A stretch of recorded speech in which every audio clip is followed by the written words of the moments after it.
Hello and welcome back to my channel, or welcome if you are new here. My name is Emily Person and I teach second grade in Dallas, Texas.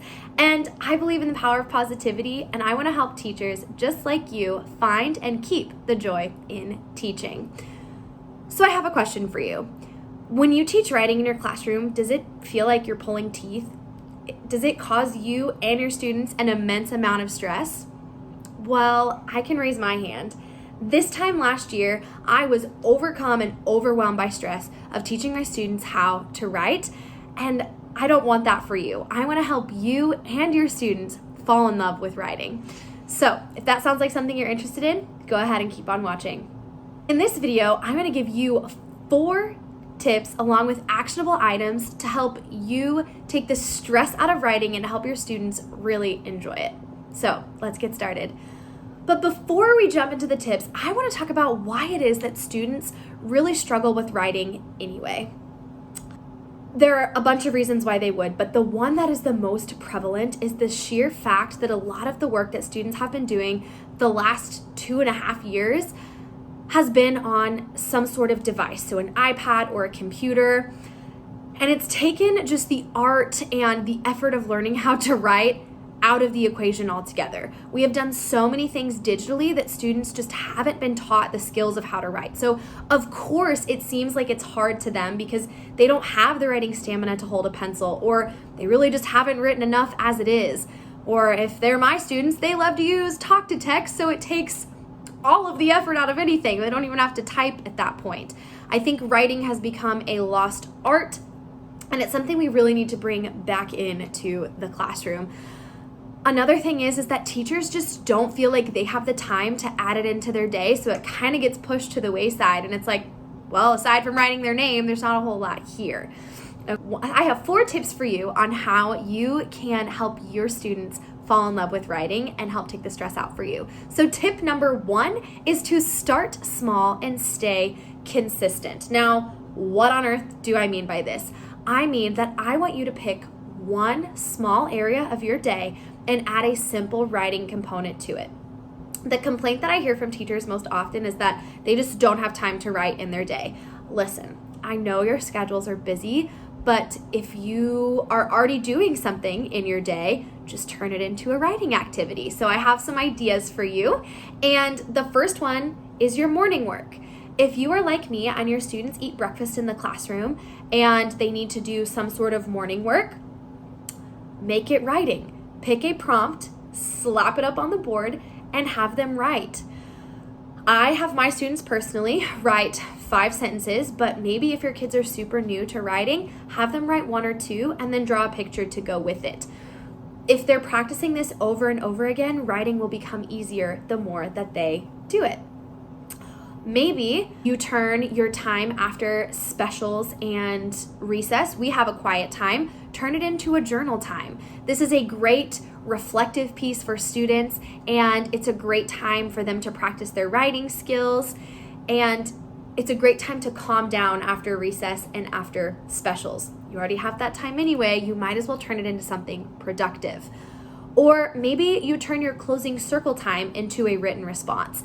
This came to me one day when I had just a few extra minutes of time to kill and I needed them to write. So for our closing circle questions, I asked them what their peach and their pit is. So their peach is something good that happened and their pit is something that's not so good that happened. So every single day we used to write, my peach is, my pit is, and then the students would bring their notebooks to the carpet and we would read, and they really got good at writing because they were constantly practicing. These small and consistent steps will help build better writers, and it just adds a little bit of a better element to your day. Bonus, if you have some extra time to kill, see what they can write in that amount of time. Say, I'm going to set a timer for 2 or 3 minutes. I just want you to write 1 or 2 sentences and see what they can do. Tip number 2, consider adding a writing center to your reading center time. And again, this goes for those teachers who are like, I just don't have time. Well, what can you cut out of your reading center time? For me, it was my read to a buddy where they were just goofing off anyway. I was like, let's go ahead and add a writing center because you need to practice your writing and build that stamina. So I have this cool writing box from Lakeshore where students can like stick their hand in and pull out a who, a what, and a where, and they line them up, and then they can write, we call them silly stories, and they have to write a 5-sentence silly story with what they pulled out of that writing box. And we do this every single day. Our stations run Monday through Thursday, and then we have a STEAM Friday. So Monday through Thursday, the expectation is that they're writing a 5-sentence story with that prompt. And when you think about it, if they're writing 5 sentences every single day, then they have, what's that math? 4 times 5? That's 20, right? They have 20 sentences that they've practiced for the entire week. And then over the course of a semester, that is so many times that they have been given to practice their writing, and I promise that it gets better over time. There might be a lot of complaints up front, but as they do it and as they build their stamina, it becomes something that they really enjoy. Instead of a writing box, maybe you want to get roll a story cubes. I have these fun cubes that what they roll, and it has a prompt on there, and I have them rewrite the prompt and then write a response to go with it. And I love that because it's an interactive piece, and you give a kid a die and they love it. It's great. Maybe you just provide a prompt. This can be a simple prompt that you put on paper and they have to write about it, and set an expectation for how many sentences and what they need to provide with it. And a lot of times my students love to draw pictures with their prompts, and I think that that's perfect. So go ahead and have them do that if that's something that you want. Tip number 3 is to add a small writing component to your teacher table time. So just to run you through what my teacher table time looks like is we start with a mini phonics lesson, then we do the bulk of our lesson is guided reading, and then closer to the end, we do a written response of some kind. So it depends on what group I have, but some ideas are practicing a phonics sound or skill and having them write with that. So if you are practicing, I'm just trying to think, maybe you're practicing the STR blend, have a sentence that includes words that start with STR. Maybe you want them to write a 1 or 2 sentence response to a book, or maybe you want them to write a summary. A summary is obviously a little bit more advanced, so maybe you just want to have them write a simple response, or have them write out a comprehension question answer and work on restating the question and answering the question. These are all really valuable skills. Even if you're only doing a little bit or 1 sentence, it's still writing practice, and that is valuable, and it helps build their stamina. And then finally, tip number 4 is to make it fun and enjoyable. Your students don't like to do things that are not fun. And a lot of the times we as teachers just want to say, suck it up, buttercup, not everything in life is fun. And I get that.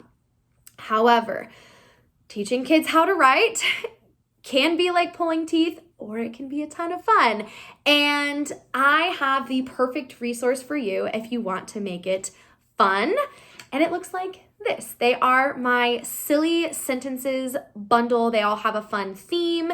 And what it is it gives students 3 pictures, and they have to create a sentence with those 3 pictures.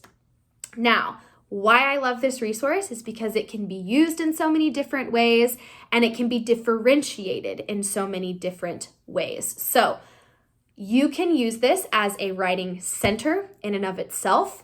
You can use it as independent work.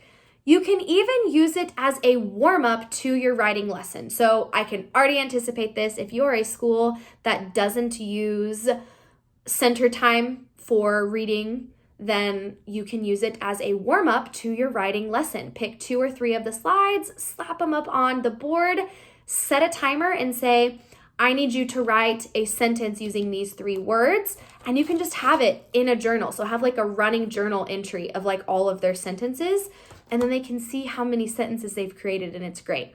My personal favorite way to use this resource is to turn it into a game.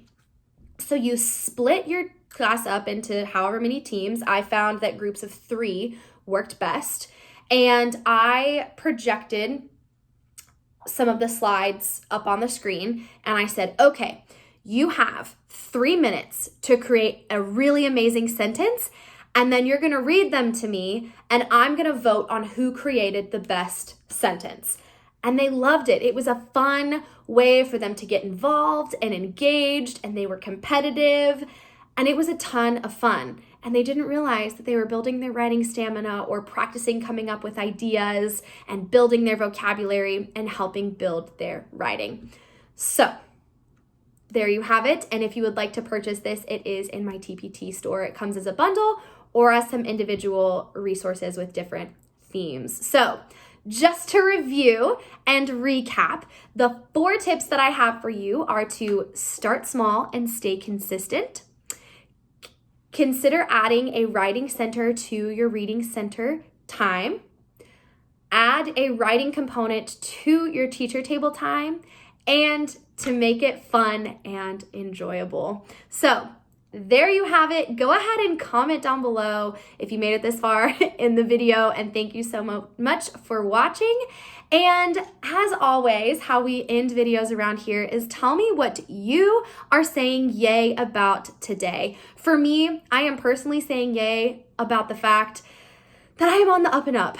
January and February were really tough months for me for just a multitude of reasons. So I'm thankful that I am sitting down to record this. I'm really proud of myself, and that is what I'm saying yay about today. So until next time, stay joyful, friends, and I'll see you in the next one. Bye-bye.